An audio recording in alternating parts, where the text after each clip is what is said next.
Welcome back to the Fireside chat. I think this is part 3 now, I believe. And before I get started, I want to say I'm glad that people seem to like these. I didn't know, I'm just sitting here by a fire talking, So it's just like, if somebody relates to it or finds useful information, good. I'm glad I could help somebody. So I was thinking about topics tonight, and I thought I'd do one about winter depression or seasonal depression, seasonal affective disorder. You know what I'm talking about. If you live somewhere where the sun goes down at 4:30, it's dark all the time and it's cold all the time, you probably experience low moods and depression, or you know somebody that feels that way. I've certainly experienced it my whole life, and I thought I would share with you guys some techniques that I've been using over the years to get through, okay? I suppose the first thing I would say is, the first thing that came to my mind is like, if you're somebody that has winter depression and you're around everybody that has winter depression, well, guess what? Everybody's going to be in the pits, and it's just like you're in a pit of hell. And unless somebody can produce some kind of positive energy or some sort of good vibe, it's just always going to be that way. That's why I go the fuck out of my way to try to overcome my own seasonal depression, to show other people that there's ways out of this, and it's not that bad. So for example, I look back at my life and I think, how did I cope with winter depression? Well, I pretty much just drank my way into spring every year. I mean, that's just what I did. And a lot of people do that. Look at places in Scandinavia. What do? I mean, the rates of like alcoholism and suicide rate in the winter is just off the charts, especially in Finland. So, it doesn't have to be a death sentence, and it doesn't have to be a self-fulfilling prophecy. Winter has its use, there's no light without darkness. There's always got to be good times to balance out the bad, and vice versa. This is the way that life is. It's the yin yang, So there's different levels of analyzing what winter is, So going back to alcohol and drinking through, your way through spring, to spring, it works, but for a long-term strategy, it's not very good, because like eventually your liver will fail and you'll die. So, I mean, it's not really that good of an idea. And it's kind of funny, once you become corrupted in some way through addiction, eventually, like you're not even able to see that all the pitfalls you're in, because you're running on the momentum of bad behavior and self-destructive lifestyle that just leads to nowhere but chaos. And that's not good. And I'll tell you what, it took me a long time to even see those cycles in myself, because I was just so chaotic and nihilistic and self-destructive. And that's what happens when you become corrupted, And that's something else I could talk about, is self-corruption, self-sabotage. I seem to believe that there's 3 types of health. There's physical health, mental health, and spiritual health. And those 3 have to be in alignment, I believe. Otherwise, there's just an imbalance. And, keeping those 3 things together through time is key for me. And winter is just one cycle. You can be in hell in summer. You could have a terrible experience in summer, It doesn't matter what time it is. So I've just learned to become indifferent, whatever cycle it is, whether it's spring, summer, winter, I don't give a fuck. It's just time. And, personally, I've also started studying Stoic philosophy, and it's been a tremendous help, looking for wisdom, the great, wisdom teachers of old, and, reading and studying how to manage the mind, how to deal with your emotions. Like, this is the most important shit that we're just never taught in school, right? We're just thrown out there in the world. It's like, good luck. It doesn't work out for everybody, does it? So it's just really weird how, we're kind of left on our own. We have these systems in place. It's like, you could join this church or that church, or join this Facebook club or that Facebook fucking club. And you know what? It's just, maybe it works for some people, but if you're really struggling with depression or addiction, and especially in the winter, like you really have to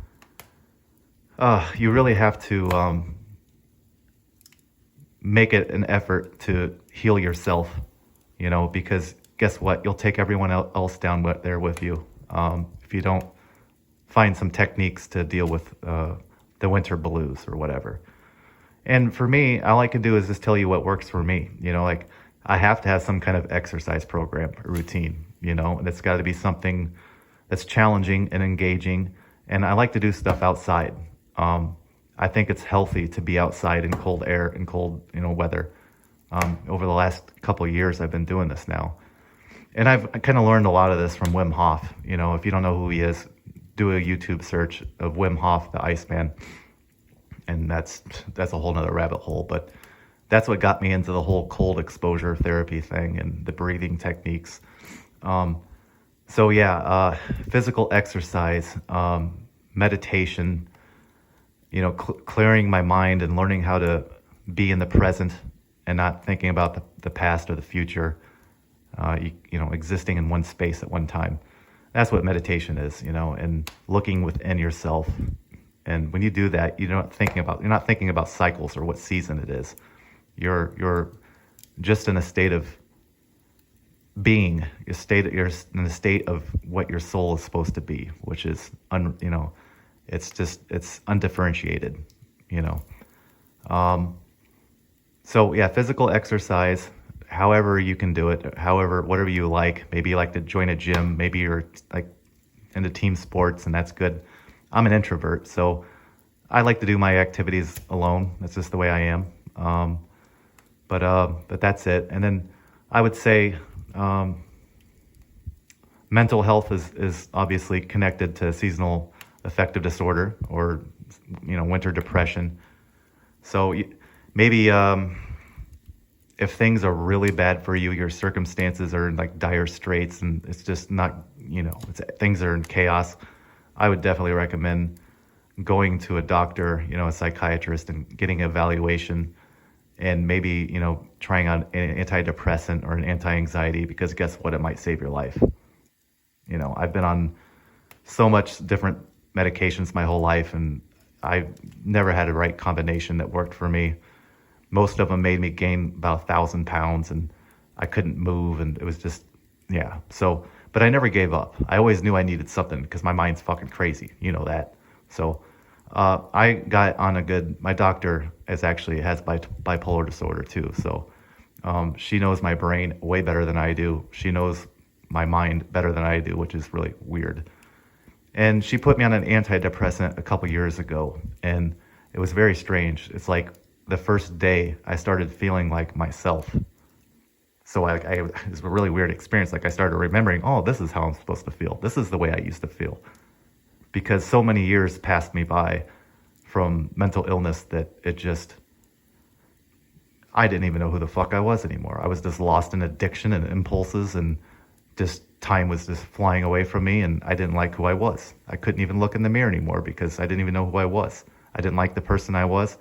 And alcohol made things so corrupted that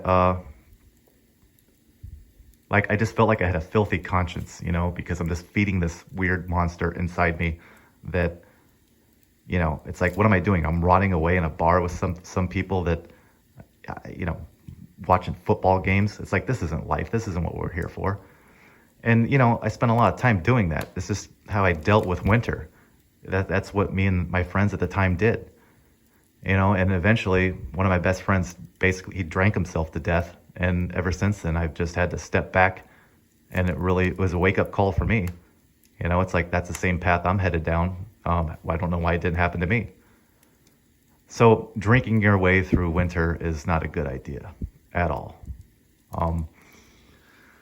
Okay, so I covered exercise. Let's talk about physical health and diet, So one of the things that really changed my life around is just being very rigid with what I eat and trying to stay away from processed foods. I'm not going to suggest someone does some sort of diet because it may not work for you. But I can definitely say, if you quit eating nonsense and sugar and carbohydrates, that stuff has a huge impact on our brain. I don't know if you've heard of the gut microbiome, but a lot of the serotonin that we make It's like the feel-good neurotransmitter for our brain, is made in our stomachs. And if your gut is just full of shit all the time, you're just going to be imbalanced. Your mind, body, soul is not going to be connected. So changing your diet, and it's hard. I tell people that actually losing weight and changing my diet, like food addiction, was way harder for me to overcome than alcohol or cigarettes or even weed. And a weird thing about addiction, in my experience, it's not even really that hard. Everybody makes a big deal out of it. All these rehab centers and stuff. It's like, you can change right now. You can change right now. And that's one of the most shocking experiences in life, when you realize that you have way more control over your life than what people tell you you have. And in my experience, it's just not that fucking hard. Unless you're one of these alcoholics that that if you can die from alcohol withdrawal. I don't know many people like that. But if you're like that bad, I wouldn't tell you just to stop drinking. I would say get a doctor and be supervised if you want to wean yourself off alcohol. If you're just like an average binge drinker, a savage on a Saturday night, you can do it. You can quit. You can change your lifestyle. The hardest thing is about addiction is that alcohol is a social poison that we've all accepted. And the hard thing is changing your routines and the people you're around, the places you go to. I mean, my life got a lot lonelier when I quit drinking, but I got my conscience back. And that's priceless. Fuck alcohol. I have nothing against people that choose to do it, because I get it. I understand the mind frame. I understand how fun it can be. I understand the destruction, and it's just, I moved on past that. So I keep going back to this, but it's such a big problem. It's just alcohol. It's such a pointless thing, if you want to really fix your life up. Okay, I discussed diet. That's another good one. And soul. We'll talk about mind, body, soul. All right. So I believe, and this is just me, I believe that there's a spiritual reality, like a metaphysical reality. I don't understand it. No one does. A lot of people claim they do. Maybe they do, but I doubt it. So I feel that there's some sort of underlying metaphysical reality that we don't understand. You could call it God. I don't know. But I definitely feel that there's this underlying connection. And I've always thought of my soul as the purest form of who I am. Even at my most nihilistic and atheist points in my life, I still kind of thought about that, that we're brought into this world. We don't know why. We just gather all these experiences, some of them negative, and it just propels us, pushes us into the future. And it's like a snowball effect of just negativity and darkness. And then, there's other people around you that are just like that. And it's like nothing good comes from chaos. Just nothing. So that's one reason why I've become more orderly in my life. I'm more routine oriented. I'm more rigid, maybe a little too extreme sometimes, but it keeps me sane in this world.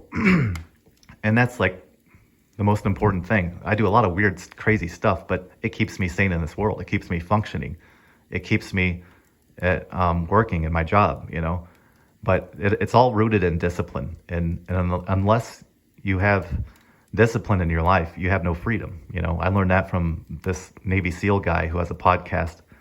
His name is Jocko Wilink. And he said discipline equals freedom. And that's absolutely true. Once you become disciplined, you don't fall in all of these pits that everybody falls in, that I've fallen, So spiritual health is so abstract and weird. I don't know. I think it's something I would just recommend people search within themselves. Even Jesus Christ said the kingdom of heaven is within. I don't know much about the Bible. I don't know much about religion, but I like that. I like the example that this Jesus Christ character lived in the Bible. He took suffering, responsibility for his own suffering, and that gives life meaning, and that leads me to another point. Without meaning and purpose and hope, without those three things, life is impossible. You know, it's just like we're wandering around like zombies, in my opinion. And I've been there, and it's not a good way to live. So I don't know. I'm throwing all these thoughts out here. Maybe it's winter, and I understand what winter depression is like. I've seen it take people out. I've seen it take myself out. Another thing people can try are these SAD lights. I don't know if you've heard about them before, but they're these lights. I think they're called 10,000 LUX lights. I've tried those in the past. I have one. It's essentially a light that's supposed to reproduce like the light of the sun, basically. Excuse me. They don't really work for me. They work for some people, but I hate it. It doesn't do anything. It's like, I don't know. It's like trying to put a active volcano out with a pixie cup of water. It's just pointless. It doesn't do dick. So I can't really recommend that. I would say in winter, try to get creative. If you have some sort of interest or hobby, pursue the fuck out of it. You know, if maybe you like writing poetry, just do that. Maybe you're into music, do that. Maybe you just like listening to music. Get back into it. Maybe there's a song that will snap you out of it and you'll remember who you were, you know? So anyways, I hope all these ideas will help somebody out there, and I'll see you in the next Fireside Chat. Bye-bye.